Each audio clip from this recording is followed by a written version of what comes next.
Content hubs are useful for more than just neatly organizing content. They also have SEO benefits. Connecting your hub page and subpages using relevant internal links builds semantic relationships between content. That may help to boost what we like to call topical authority, meaning Google sees your site as authoritative when it comes to a particular topic. Hi, I'm Callie from the International Institute of Digital Marketing.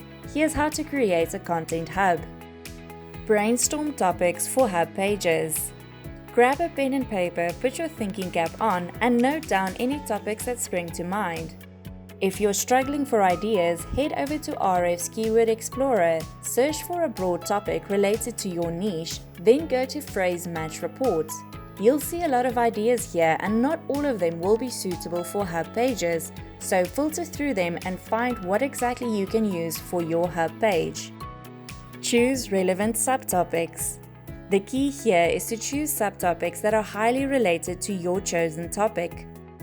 For example, if your hub page is about how to make wine, then it wouldn't make much sense to create a subpage about types of wine glasses.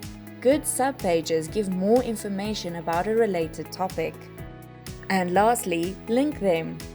Your hub page should link to your subpages, and your subpages should link back to the hub.